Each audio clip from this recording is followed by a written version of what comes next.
Hey there, everyone. How you doing today? Michael Zuber, author and creator of One Rental at a Time. And this is a video I've been wanting to create for a while. It's kind of been on my mind. It's really a video that has the best intentions. And I just want to call out a few things that I see as I try to help people, inspire people, help people take their work, move forward on their financial freedom or legacy wealth journey. I've been doing this for 20 years. I've been helping people for the better part of a decade. I retired now 3 years ago and have spent a good portion of my time helping as many people as I can in as many ways I can, whether it's writing a book, doing daily content on YouTube, going on Instagram, going on different podcasts. Really am trying to help. But I wanted to create a video that really talked about 10 truths or 10 traits that I see in individuals that are not necessarily good, right? Uh, Real estate investing, financial health, money, it brings out a lot of interesting characters. It drives emotion. It can produce risk. It can scare people. So what I thought I would do is I would just put the 10 traits that I see so we at least can acknowledge them. Maybe there's a little bit of some of these in you. I'll do my best to give color to each one and not just kind of brush it over. But again, realize that this is done with the best intention. So let me know what you think. I'd love to hear from you. You can always leave comments below, subscribe. I put out daily content.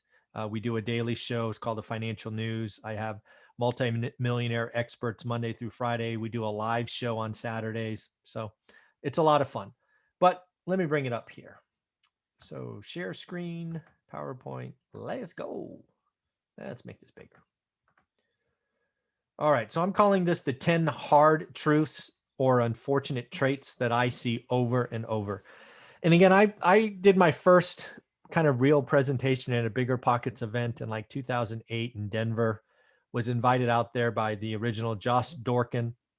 And that's really where my journey of helping people started.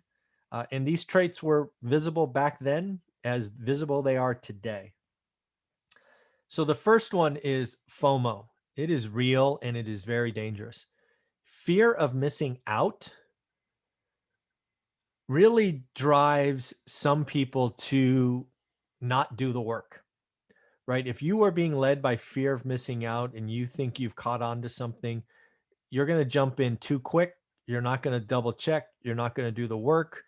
And maybe it works out, maybe it doesn't. But fear of missing out, in my opinion, leads to gambling. It leads to lazy decisions. And if you know anything about me, my course, my students, it kind of starts step one. It's time to focus in daily execution. I don't let fear of missing out drive me. I know, and I've been doing deals for 20 years. There's always another deal. So I tell people all the time, don't be in a rush.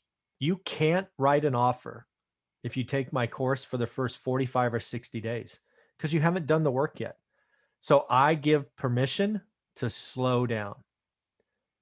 However, you must do the work. If you're not going to do the work, don't bother. Walk up to the craps table or walk up to the roulette wheel. Sorry, I get my gambling methodologies messed up. The roulette wheel, pick a number, see how it works out. Maybe you win, maybe you don't. Number two, here's a big one. And I saw this first time way back in 08 at that Bigger Pockets event.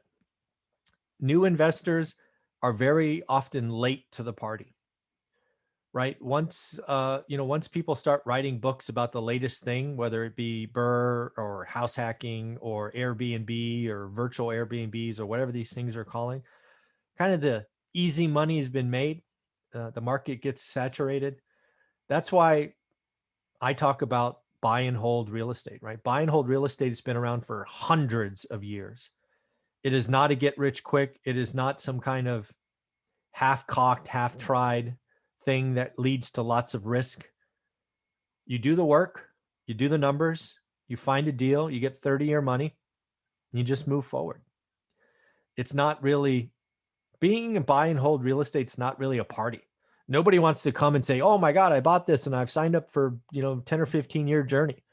That's not a party, right? Buy and hold real estate's work. You got to build confidence in yourself. You got to do this. It's not some kind of half-cocked hack that leads to promises of easy money. No, it's a journey that takes time. It starts as a trickle and ultimately becomes something significant. I just wish people realized that. Not only are new people late to the party, like, if the party's from like 8 to 1, they stay too long. They don't leave at 1 or 12:30. They leave at 4 a.m. long after the smart money's gone. And they just keep piling and piling and piling on until the cops show up. And in 2008, 9, the cops were the banks, right? People leveraged up debt and took it all. I know it feels good in the moment. I know it's fun to talk to your friends about this or that strategy that's working and killing it. But if you're not doing the work and you're just jumping in without doing your due diligence, feeling good in the moment can lead to a nasty hangover. Do the work, build confidence in yourself, move forward. It's been true since I was a teenager when I first really understood money and get rich, get rich quick, kind of the TV commercials or I guess they were called infomercials back in the day. But man, easy money catches your attention. Somebody just playing with money, right? It's like, oh, give me some of that. I want some of that. I need some of that in my life. Folks, you're either a consumer or an investor. Consumers react to that stuff. Investors are like, get away from me, clown. I know it takes time. I know it takes years. I know it takes decades. I don't need to be teased by some show of flashy wealth or fancy car or some private jet. I'm in this for the next decade because I want a better future. Don't get that just, playing with money. That just drives me crazy. Again, what I talk about is a 10-year journey. I'm not promising anything in a year, 2 years. You got to do the work now. You've got to get in the journey. Please get artificially low 30-year fixed rate debt. Let's go. Let's let inflation help us.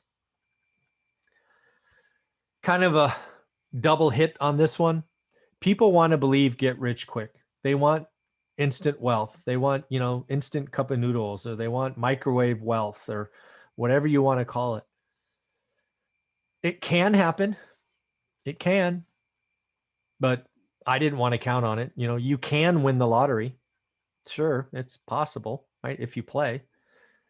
I'd rather talk about getting rich for sure, right? Let's get on a journey together. Let's get one rental a year, one every 2 years. What do we know for sure? Inflation is out there. Fixed rate debt, residential, won't change. Get rich quick. The only person getting rich is the huckster selling you a vision. I want to see you on the path to legacy wealth, but it starts with a better financial future, then financial freedom, then legacy wealth. You're not going to get there via some microwave method that huckster is selling you. Do the work, 10 to 20 minutes a day, focus, don't get distracted, rinse and repeat, rinse and repeat. This one annoys me.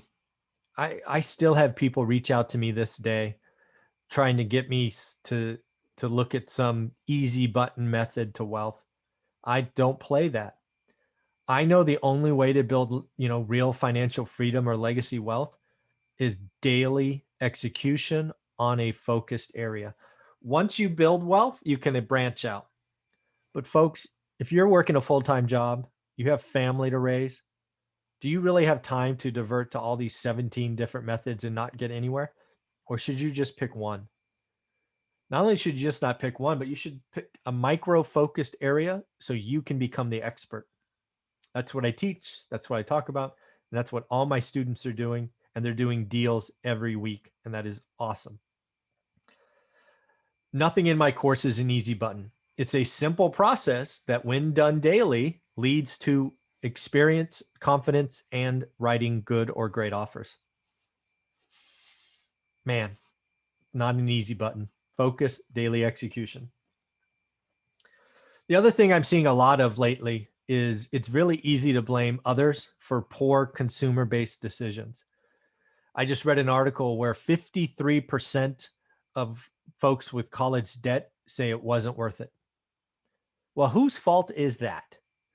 I know when I was 26 and I bought an expensive car I really couldn't afford. Whose fault was that? Mine. Whose fault is it when you get a raise and you go out and get more debt? Right? The one thing that's for sure is the school system, the education system creates consumers, not investors. I wish we would stop blaming others for our poor decisions. Where did internal ownership go? I don't know where it went. I don't know where it went. So if it makes you feel better to blame others for where you are at financially, go ahead. I can tell you the people that make positive steps take ownership of that and move forward. They don't blame others. They assess where they are and they just move forward one day at a time. Another thing that I know for certain, and the beauty of what I did for a living for, decades, is I traveled the world, and everyone wants a better future. Everyone wants a better future for themselves and their kids. But nobody wants to hear about a 15-year journey, right? You're down at the bottom of the mountain. You see this glorious financial future up here. You don't want to hear about the 15-year journey, the ups and downs, and the surprises along the way, and the injuries and all of that stuff. It takes work. A 15-year journey or a hike up a mountain is rough, but once you get there, it's worth it. Some people get this. The people that get it buy my course and do the work. The people that are like, I don't want to do that. I want to go walk downhill, not uphill. You're going to go some other way. In the end, the people that take action look at this journey, even though I'm saying it's uphill, it's long, there's peaks and valleys. They're like, great, get me on the journey. That's the biggest thing I see, is I'm telling you the truth. It takes a long time. For most people, it's going to be 10 years or less, maybe 8 to 10. If you're in your 20s and you don't have any expenses, it could be 5. But if you're like me, starting late in life and you have a huge monthly expenses, it might take 15. But still, it is worth it. But you've got to start. Focus, daily execution, do the work. Another one that I've come to realize is the rat race is real. Man, I discovered that too long, right? I graduate, get an advanced degree, get jobs, raises. Every time I got a raise, my wheel got bigger because I let my expenses grow. I let my expenses grow into my income versus staying flat and letting my raise go to savings. Total idiot, total stupidity. I think schools or the education system, they just produce workers and consumers. Kind of have to, right? We need workers and we need consumers. We're an economy that's 68% consumer driven, not investors. I have an advanced degree. I have an MBA, Master's in Business Administration, and I was an accountant out of school. Not an investor. Nope. I could read a balance sheet, income statement. I could do journal entries and understand how they're going to impact all the statements. Not an investor. So sad. Lots of people, myself included, thought the answer was high income. High income is so not the answer. It's freedom. You can get freedom making 20 grand a year. You can get freedom making 25 grand a year. You can get freedom making 40 grand a year. Frankly, it is easier to earn freedom at 40 grand a year than 200 grand a year. It just is. If you don't believe me, go watch a video on my channel called Going Broke on 200K. Oh, that's not an eye opener. I don't know what is. It is easier to get freedom on an income of 40 grand a year because you haven't let your lifestyle expand to stupid levels. Answer is not high income. At least that shouldn't be the goal. The goal should be freedom. You get that by focus and daily execution and getting a little better every day. In the end, here's the journey. right? If you're here and wherever you want to go is up here, it starts with a better financial future. I call it doing the work or get your money right. Then becomes financial freedom, then legacy wealth. You can't skip over any of these steps. So that's what I have for you. Let me know what you think. I'd love to hear from you. Let me know about the traits below, comments, thumbs up. Tell me where I'm wrong. Let me know what you think. If you want to get on this journey and you think real estate investing or buy and hold is the answer from you, buy the course, How to Get Started One Rental at a Time. You can either do the $200 version, or if you want 30 minutes of mentoring with me directly, there's a more expensive version. Either way, join the private Facebook group called One Rental at a Time Works. Interact with the other students of the course, and let's just get better every day. Bye-bye.